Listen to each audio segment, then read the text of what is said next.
नमस्कार, news state देख रहे हैं आप। आपके साथ मैं हूं चांदनी धवन। विदिशा के गंज बसौदा में मौत के कुएं में हुई 11 लोगों की मौत ने कई सवाल खड़े कर दिए हैं। लाल पठार का वो कुआं जो इतनी जिंदगियों को लील गया, जिसके बाद कई घरों में मातम पसर गया। अब सवाल उठ रहे हैं कि प्रशासन पर राजनीति हो रही है, आरोप प्रत्यारोप लगाए जा रहे हैं, लेकिन सबसे बड़ा सवाल तो यही है कि आखिर इस हादसे का जिम्मेदार कौन है। वो कुएं में गिरा वो बालक, वो लोग जो उस बालक को बचाने के लिए कुएं के पास गए थे, या फिर प्रशासन जो शिकायत के बाद भी कुएं को ढक नहीं पाया था। और इन्हीं सवालों के जवाब तलाशने की कोशिश करेंगे ताकि जल देने वाला कोई कुआं फिर से मौत का कुआं ना बन जाए। लेकिन पहले दिखाते हैं आपको ये रिपोर्ट। विदिशा में एक बच्चे को बचाने के चक्कर में 11 लोगों की जान चली गई। 24 घंटे तक ये ऑपरेशन चला। ऑपरेशन खत्म होने के बाद विदिशा के लाल पठार कुआं हादसे को लेकर राजनीति शुरू हो गई है। पूर्व मुख्यमंत्री कमलनाथ ने हादसे के लिए प्रशासन को जिम्मेदार ठहराया है।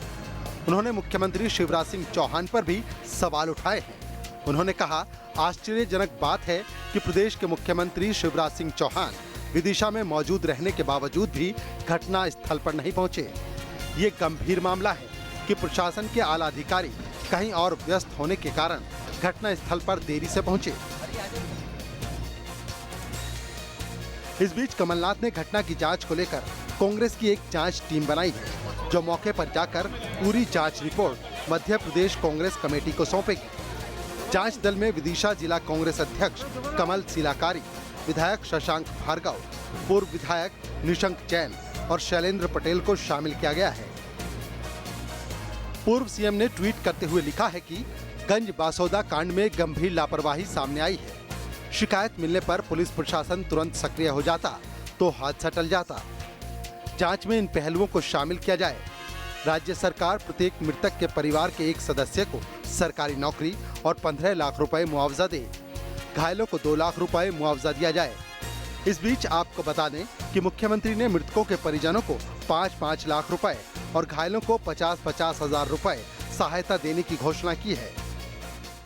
हमने तय किया कि पीड़ित मृतकों के जो परिवार हैं उनको तत्काल 5-5 लाख रुपए की सहायता राशि दी जाएगी। घायलों के उपचार की पूरी व्यवस्था करा रहे हैं। 50-50 हजार रुपए की राशि उनको देने का फैसला किया है। पीएमओ की तरफ से मृतकों के परिजनों को 2-2 लाख रुपए की आर्थिक मदद का भी ऐलान किया गया है। कमलनाथ सरकार पर लापरवाही का आरोप भले ही लगा रहे हों, पर जैसे ही सीएम को हादसे की जानकारी मिली, उन्होंने तत्काल पूरे मामले को गंभीरता से लिया और प्रभारी मंत्री विश्वास सारंग को घटना स्थल पर भेजा। सारंग ऑपरेशन खत्म होने तक घटना स्थल पर ही मौजूद रहे। 11 लोगों की मृत्यु हुई है, ये हम सब के लिए बड़े दर्द की बात है, पर 26 घंटे लगातार हमारी टीम ने काम किया। टीम ने निश्चित रूप से बहुत मेहनत की है। हम लगातार 26 घंटे के रेस्क्यू के बाद लोगों को 19 लोगों को बचाने में भी सफल रहे, परंतु 11 लोगों की जो मृत्यु हुई है वो हम सब के लिए बहुत दर्दनाक है। हमने जांच की घोषणा की, हम जांच कराएंगे पूरे मामले की। शुक्रवार देर रात परिवहन मंत्री गोविंद राजपूत भी वहां पहुंच गए। शुरू से ही मैंने कहा कि सरकार पूरे परिवारों के साथ खड़ी थी। मुख्यमंत्री से लेकर सारे मंत्री और सारे सरकार इस बात को लेकर चिंतित थे कि पहले तो लोगों को बचाया जा सके। मुझे खुशी है कि 19 लोगों को हम लोगों ने जिंदा बचाया, और आज जो दुख के साथ, बहुत ही दुख के साथ, लेकिन सरकार की, पूरे अधिकारियों की, पूरे हमारे संगठनों की मेहनत रही कि आज 11वां शव बरामद कर लिया गया है। 2 शव बरामद हुए हैं, परिवार को सौंप दिए गए हैं। इस बीच देर रात सीएम ने ट्वीट करते हुए ऑपरेशन समाप्ति की घोषणा की। उन्होंने ट्वीट करते हुए लिखा कि गंज बासौदा का 24 घंटे का रेस्क्यू ऑपरेशन समाप्त हो गया है। 11 पार्थिव शरीर निकाले गए हैं। ये एक दुर्भाग्यपूर्ण घटना है। दुख की इस घड़ी में हम शोकाकुल परिवार के साथ हैं। ईश्वर से दिवंगत आत्माओं की शांति के लिए प्रार्थना करता हूँ। ग्रामवासी विश्वास सारंग जी, Govind Singh Rajput ji, IG, commissioner, collector, SP व पूरी एनडीआरएफ, एसडीआरएफ प्रशासनिक टीम ने अथक परिश्रम किया। हम सब पीड़ित परिवारों के साथ हैं और उनकी हर संभव सहायता की जाएगी। मैंने मौके पर टीम से वीडियो कॉल से बात की और ऑपरेशन का जायजा लिया। अब 24 घंटे के बाद ऑपरेशन समाप्त किया गया है, लेकिन बैरिकेड लगाकर कोई क्लेम हो तो और 2 दिन हम देखेंगे। गंज बसोदा में हुए हादसे को लेकर प्रेसिडेंट रामनाथ कोविंद ने भी गहरा दुख व्यक्त किया है। उन्होंने ट्वीट करते हुए लिखा है कि मध्य प्रदेश के विदिशा में हुए हादसे में अनेक लोगों की मृत्यु के हृदय विदारक समाचार से अत्यंत दुख हुआ। मैं दुर्घटना में फंसे लोगों के बचाव के प्रयासों की सफलता की कामना करता हूं और शोक संतप्त परिवारों के प्रति हार्दिक संवेदना व्यक्त करता हूं। इससे पहले शुक्रवार को पीएम नरेंद्र मोदी ने भी हादसे पर शोक व्यक्त किया था। उन्होंने ट्वीट करते हुए लिखा है कि मध्य प्रदेश के विदिशा में हुए हादसे से दुखी हूं। शोक संतप्त परिवारों के प्रति मेरी संवेदनाएं। जान गंवाने वालों के परिजनों को पीएमएनआरएफ की तरफ से 2-2 लाख रुपए दिए जाएंगे। इस हादसे ने 11 लोगों की जिंदगी छीन ली और कई परिवारों को जीवन भर का दर्द दे दिया। मगर असल सवाल यही है कि आखिरकार इस हादसे का जिम्मेदार कौन है और क्या दोषियों को इसकी सजा मिलेगी। Team news state. तो जो इतना बड़ा हादसा हुआ है और इसको लेकर कई सवाल हम सबके मन में है कि आखिर इस हादसे का जिम्मेदार कौन है, और इसी सवालों के जवाब के लिए हमारे साथ बीजेपी से प्रदीप माहौर जुड़ गए हैं। कांग्रेस की बात करें तो अजीत भदौरिया हमारे साथ जुड़ गए। बहुत स्वागत है आप सभी का। और साथ ही साथ हमारी सहयोगी दीप्ति चौरसिया भी हमारे साथ जुड़ गई हैं। सबसे पहले दीप्ति, अभी क्या अपडेट है, क्योंकि इस हादसे को लेकर तमाम सवाल हम सभी के मन में है।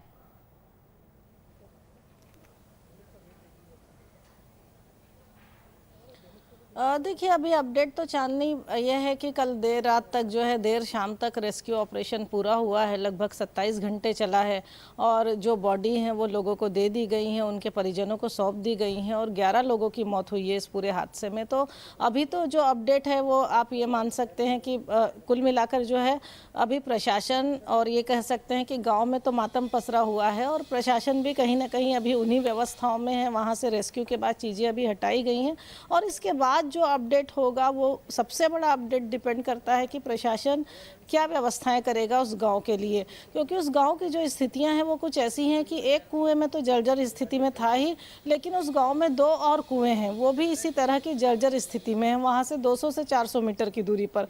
तो अब सबसे बड़ी बात यही होगी कि जो अपडेट होगा वो ये होगा कि प्रशासन की तरफ से क्या कार्रवाई की जा रही है और वहाँ का जो लोकल एडमिनिस्ट्रेशन है वो वहाँ के लोगों को पीने का पानी और ज़रूरत का पानी मुहैया कराने के लिए क्या व्यवस्थाएं दूसरी करेगा। तो हाल फिलहाल तो गांव में मातम का ही माहौल है और हादसे से अभी लोग उभर ही पा रहे हैं, सारी बॉडी निकल चुकी हैं और अच्छी बात यह है कि इसमें से कई सारे लोग सुरक्षित निकाले गए हैं, क्योंकि जिस तरीके का हादसा था उससे ये आशंका जरूर लग रही थी कि मरने वालों की संख्या ज़्यादा हो सकती है, ये आशंका थी कि ज़्यादा लोगों को हम खो सकते हैं, लेकिन वो स्थितियाँ नहीं रहीं। अच्छी बात ये रही कि सुरक्षित ज़्यादा लोग निकाले गए और निश्चित ही मौतें हुई, लेकिन वो मौत की संख्या जो आकलन किया जा रहा था या जो आशंका जताई जा रही थी उसकी तुलना में काफी कम रही। हालांकि रेस्क्यू ऑपरेशन काफी घंटे चला इसमें। चांदनी। बिल्कुल दीप्ति, और यही सवाल अब मैं प्रदीप जी से करूंगी। प्रदीप जी, 11 लोगों की जान चली गई है, आखिर इस पूरे हादसे का जिम्मेदार कौन है? चांदनी जी, बड़े दुख की बात है। सबसे पहले तो मैं जितने भी शोक संतप्त परिवार हैं उनके साथ में पूरी संवेदना व्यक्त करता हूं जी, क्योंकि इस प्रकार की अगर एक भी घटना हुई है और एक भी जान गई है तो मध्य प्रदेश में या भारत में रहने वाला हर निवासी हमारा भाई और हमारा रिश्तेदार है, और अगर किसी की भी जान जाती है तो ये बड़े दुख की बात है। ऐसा नहीं होना चाहिए था। इसके ऊपर जांच कमेटी बिठा दी गई है। आगे जो भी इसके लिए दोषी पाया जाएगा, जिस किसी को भी ऐसा समझ में आएगा कि जिसकी लापरवाही की वजह से अगर ऐसा हुआ है तो उसको पूरी उसकी सजा मिलेगी और गांव में बाकी जो व्यवस्थाएं हैं वो कराने के पूरे सुचारू रूप से काम चल रहा है। रेस्क्यू ऑपरेशन जो है वो पूर्ण हो चुका है। इसके बाद भी अभी बैरिकेडिंग बनी हुई है, जिससे कि अगर कभी भी कोई भी ऐसी स्थिति आती है, अगर कोई ऐसा समझ में आता है कि और भी कुछ किया जा सकता है वहां पे, तो उसको किया जाएगा भविष्य में। बिल्कुल, लेकिन प्रदीप जी सवाल बार बार यही खड़े हो रहे हैं कि अगर जो व्यवस्थाएं वहां पर दुरुस्त नहीं है, अगर उन्हें पहले ही ठीक कर लिया गया होता तो शायद ये इतना बड़ा हादसा तो नहीं होता। अजीत जी भी हमारे साथ हैं। अजीत जी, जो हादसा हुआ है वाकई बहुत हृदय विदारक घटनाएं जो हैं वो हुई हैं, इसको लेकर आपकी पहले मैं प्रतिक्रिया जानना चाहूंगी।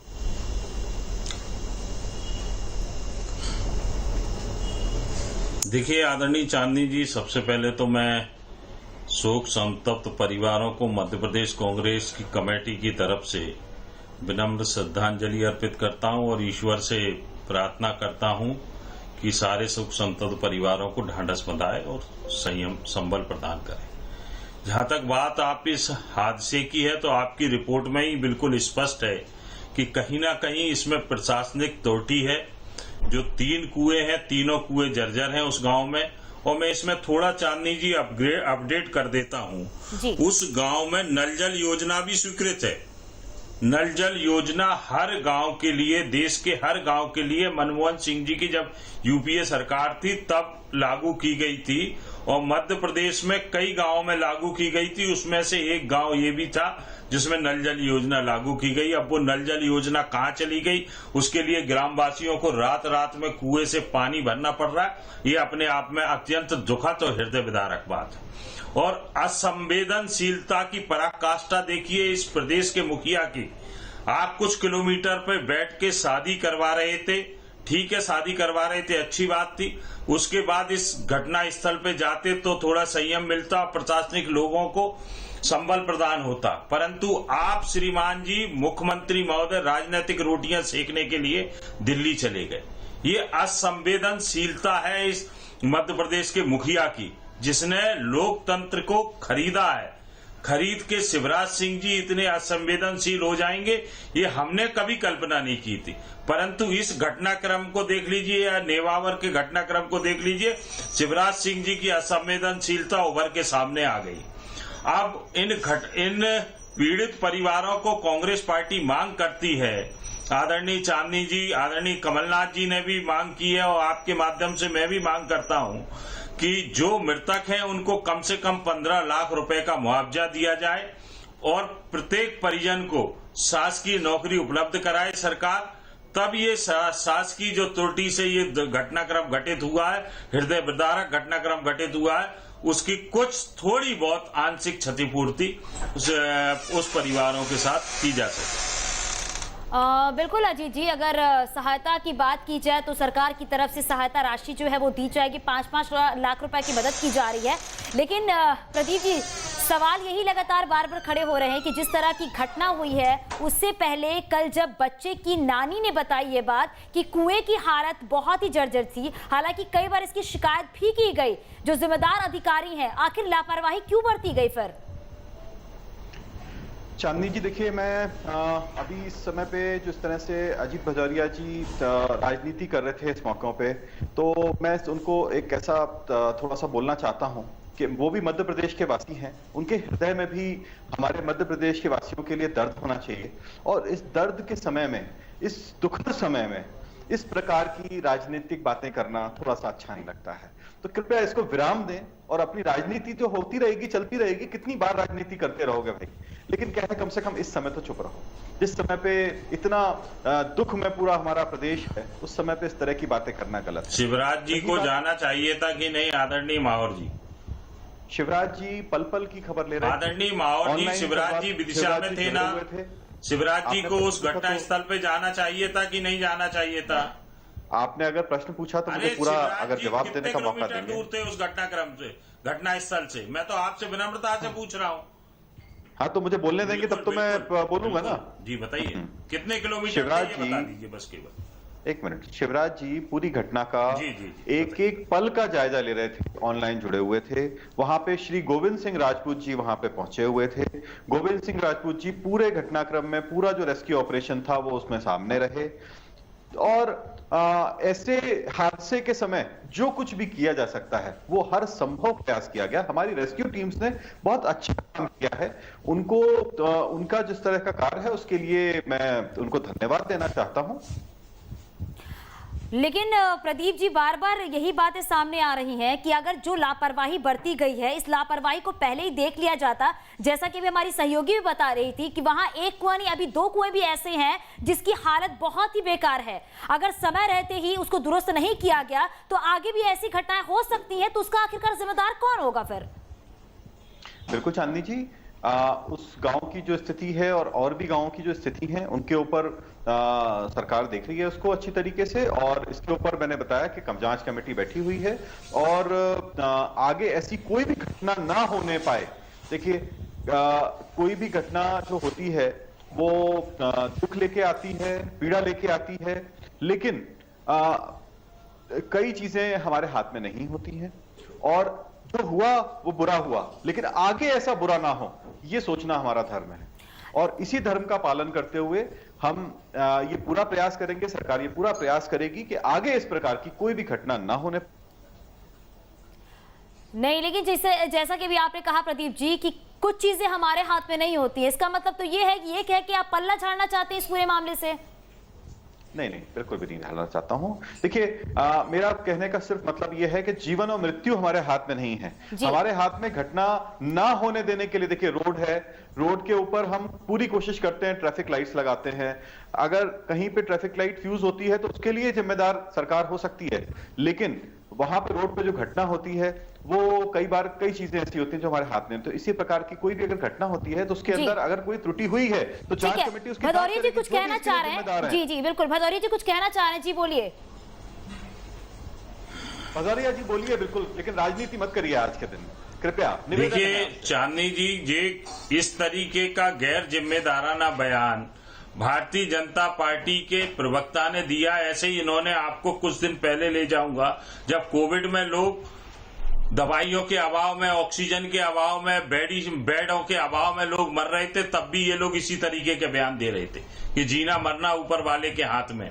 आज आप असंवेदनशीलता के बारे में नहीं बोले। शिवराज सिंह जी उसी जिला मुख्यालय पे बैठे थे जिस जिला मुख्यालय पे ये घटनाक्रम घटित हुआ। उसके बाद शिवराज सिंह जी दिल्ली को जाने के लिए शिवराज सिंह जी के पास साधन है, समय, पर उस घटना स्थल पे जाने के लिए 1 मिनट के लिए समय नहीं है। ये कहां से असंवेदनशीलता है? हाँ, अगर चुनाव होते विदिशा जिले में या उसके आसपास कहीं चुनाव होते तो शिवराज सिंह जी निश्चित रूप से रात भर वहीं जगते, हो सकता है चारपाई डाल लेते, अपनी राजनीतिक रोटियां सेकते इस घटनाक्रम पे। परंतु शिवराज सिंह जी की असंवेदनशीलता है, इसको स्वीकार करना पड़ेगा। राजनीति से हट के अगर बात करें, नहीं, अगर राजनीति से हट के बात करें तो जो भदौरिया जी को जरा जवाब दे रहे हैं। नहीं, बिल्कुल, मैं अभी आ रही हूँ, आपके पास आ रही हूँ, लेकिन जो स्थितियां नजर आई, अगर मैं बात करूं तो बीजेपी की तरफ से सहयोग किया जा रहा है, कांग्रेस पार्टी की तरफ से पीड़ित परिवार के लिए, मृतक परिजनों के लिए क्या कुछ किया जा रहा है? आखिर आपकी भी कहीं ना कहीं जिम्मेदारी तो बनती है। देखिए, हाँ बिल्कुल बनती है। कांग्रेस पार्टी तो हमेशा जिम्मेदारी महसूस करती है। आज तक प्रशासन की जिम्मेदारी थी, आज के बाद आप कांग्रेस पार्टी की भूमिका देख लीजिए। कमलनाथ जी नेवावर में गए, 25 लाख रुपए का मुआवजा दिया। कांग्रेस पार्टी अगर वहां आके खड़ी हो जाती तो अभी भारतीय जनता पार्टी के हमारे मित्र सब चिल्लाने लगते कि काम नहीं करने दिया शासन प्रशासन को, राजनीति करने दी। तो कांग्रेस पार्टी तो चांदनी जी अपनी जिम्मेदारी समझती है। नेमावर में अभी करके आए, आप इन लोगों के लिए भी आदरणीय कमलनाथ जी और कांग्रेस पार्टी को जो करना होगा वो कांग्रेस पार्टी बिना प्रचार के करेगी, ये भी तय। परंतु जिम्मेदारी प्रशासनिक मुखिया की थी, इसमें कोई राजनीति नहीं है। आप मुझे बता दीजिए मैं गलत कहाँ हूं?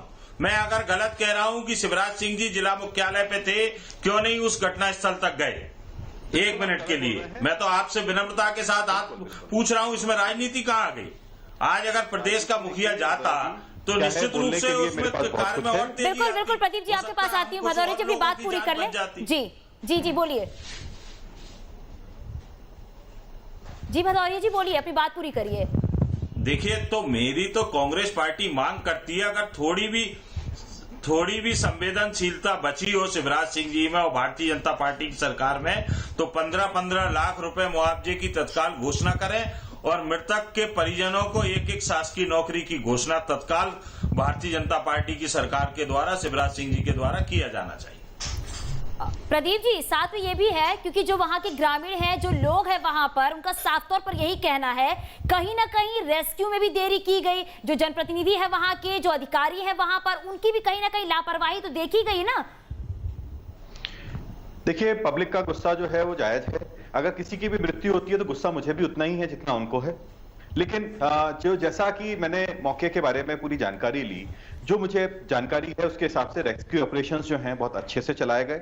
मैं जरा भदौरिया जी की बात जो है उसका जवाब देना चाहता हूं। भदौरिया जी से मैं बार बार ये बोल रहा हूं कि आज के दिन राजनीति ना करें, लेकिन भदौरिया जी मान नहीं रहे हैं राजनीति किए बिना, तो अब मैं उनको थोड़ा अच्छे से जवाब दे ही देता हूं। 12 जनवरी ताजी संवेदनशीलता के जो घड़ियाली आंसू जो बहा रहे हैं, ये शायद भूल गए 12 जनवरी 1998 का दिन, जिसको मध्य प्रदेश का जलियांवाला बाग कहा करता है, जहां जिस समय इनकी सरकार थी उस समय इनके ही लोगों ने मध्य प्रदेश एक मिनट सुन लो, सुन लीजिए। कब तक रहोगे आप भूतकाल को लेकर, कब तक रहोगे? आज की बात करिए। शिवराज सिंह जी उस जिला मुख्यालय पे थे, क्यों नहीं गए? आप 1998 पे ले जा रहे हैं। ये देखिए, ये अभी नेहरू जी की बात कर देंगे, ये पंडित रविशंकर शुक्ल की बात कर देंगे। आज भी इन लोगों को राजनीति सूझ रही है।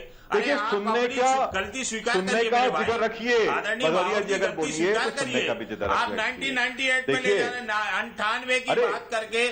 भदौरिया जी और प्रदीप जी, नहीं, घटनाएं जो भी हो उस पर बात तो होनी है ना। नहीं, घटनाएं चाहे जो भी हो उस पर बात तो होनी है ना कहीं उसका समाधान तो निकलना चाहिए ना। और अगर ऐसे हादसे होते हैं तो वो किसी ना किसी की तो जिम्मेदारी बनती है ना। नहीं, अगर कोई भी हादसे होते हैं तो उसकी किसी की ना किसी की जिम्मेदारी तो बनती है ना। लापरवाही तो साफ तौर पर देखी गई है। अगर 11 लोगों की जान गई है तो कहीं ना कहीं इसका जिम्मेदार तो कोई तो होगा। चांदनी जी, जिम्मेदारी कैसे पता चलेगी? उसके लिए जांच करनी पड़ेगी। बिल्कुल हो गई है। आपकी बात से 2 मिनट सहमत हूं मैं। प्रदीप जी, ये भी है क्योंकि इस पूरे मामले में जांच की जा रही है। नहीं, इस पूरे मामले में नहीं, भदौरिया जी, ये भी है ना कि इस पूरे मामले में जांच की जा रही है। नहीं, अब देखिए, इस पूरे मामले में जांच की जा रही है। हमारी सहयोगी दीप्ति भी हमारे साथ है। दीप्ति, अभी आप पूरी बात सुन रही हैं, किस तरीके से राजनीति की जा रही है, किस तरीके से ये भी कहा जा रहा है कि कुछ चीजें हमारे हाथ में नहीं होती है। हालांकि इस पूरे मामले में जांच भी चल रही है। दीप्ति,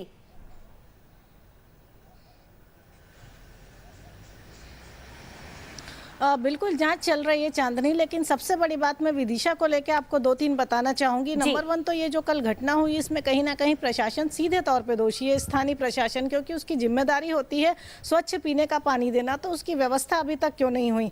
दूसरी रही बात विदिशा जिले की, तो विदिशा जिले का शायद चांदनी दुर्भाग्य ही है कि वहाँ पर बहुत बड़े बड़े चेहरे रहे, बहुत बड़े बड़े चेहरे वहाँ के लीडर रहे, लेकिन उसके बावजूद वो जिला देश के पिछड़े जिलों में शुमार होता है। विदिशा वो जिला है मध्य प्रदेश में जिसकी गिनती देश के पिछड़े जिलों में तो होती है, और सबसे ज्यादा वहां पर कुपोषण के केस भी आते हैं। पिछले दिनों एक केस तो ऐसा आया था कि उस बच्चे के शरीर से ब्लड टेस्ट के लिए खून तक नहीं निकला था। पिछले कुछ 1-2-3 साल पुरानी बात जो मैं आपको बता रही हूँ, बल्कि शायद और पुरानी होगी। तो विदिशा हमेशा पिछड़े जिलों में शुमार होता है। यहाँ से बड़े बड़े चेहरे रहे, खुद जो है विदेश मंत्री सुषमा स्वराज यहाँ की सांसद रही, लंबे समय तक जो है यहाँ पर खुद मुख्यमंत्री शिवराज सिंह चौहान सांसद रहे, और यहाँ से अटल बिहारी वाजपेयी ने भी चुनाव लड़ा था। तो बड़े बड़े चेहरे रहे, चाहे वो कांग्रेस के हों चाहे वो बीजेपी को हो, लेकिन विदिशा के विकास की बात शायद कहीं भी नहीं रही। और जब भी पिछड़े राज्यों की या पिछड़े जिलों की लिस्ट निकलती है पूरे देश में, तो उसमें विदिशा का नाम जरूर आता है, जितना मुझे याद आ रहा है। बिल्कुल दीप्ति, और इसीलिए सवाल भी खड़े होते हैं कि बड़े बड़े दावे तो किए जाते हैं, दोनों पार्टियों की बात करेंगे, बड़े बड़े दावे तो किए जाते हैं, बिल्कुल दावे तो बड़े बड़े किए जाते हैं, लेकिन जमीनी स्तर पर उनको पूरा कितना किया जाता है? भदौरिया जी,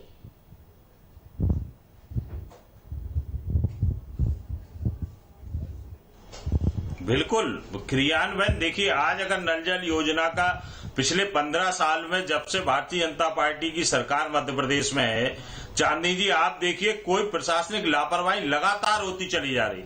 आप अवैध रेत खनन हो रहा है, अवैध उत्खनन हो रहा है, आप वो एसडीओ फॉरेस्ट को हटा रहे हैं जो रोक रही है, उसको बेचारी को बांधवगढ़ महिला को डाल दिया आपने मुरैना से लेके।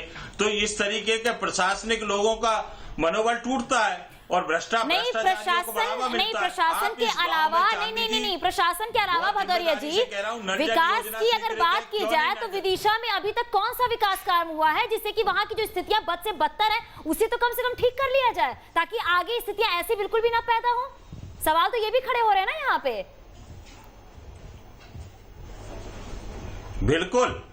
बिल्कुल आपकी बात से मैं शायद ये भूल गए हैं। आदरणीय दीप्ति जी, आपके संज्ञान में भी होगा, यूपीए की सरकार थी, मनमोहन सिंह जी प्रधानमंत्री। जी भदौरिया जी, समय बहुत कम है, प्रदीप जी बोलिए, आप बोलिए। प्रदीप जी क्या बोले थे? जी मनमोहन सिंह जी हमारे मित्र शायद भूल गए हैं। बिल्कुल भदौरिया जी, एक बार बात सुनिए प्रदीप जी की। जी बताइए प्रदीप जी। सरकार ने विदिशा के जो एमएलए हैं वो कांग्रेस के हैं जी, और जो लोकल बॉडी की बात कर रहे हैं और लोकल वहां पे लीडरशिप की बात कर रहे हैं, तो लोकल लीडरशिप बिल्कुल प्रदीप जी, क्योंकि यहाँ पर सवाल बहुत सारे खड़े हो रहे हैं और जिम्मेदारी यहाँ पर सबकी बनती है, क्योंकि जिस तरीके से अगर कांग्रेस ऐसा बोल रही है, क्योंकि जिस तरीके से ये बड़ा हादसा हुआ है उसको लेकर हर कोई सोच रहा है कि अगर पहले से व्यवस्थाएं दुरुस्त की जाती तो शायद स्थितियां ना होती। बहुत शुक्रिया आप सभी का इस डिबेट में जुड़ने के लिए, क्योंकि जो हालात नजर आ रहे हैं, अब जो जांच चल रही है, अब उसमें ये बातें पता चलेंगी कि आखिर किस स्तर पर लापरवाही की गई है और कौन यहां पर दोषी और आगे किस तरीके से कार्रवाई की जाएगी। और अभी के इस बुलेटिन में फिलहाल के लिए बस इतना ही।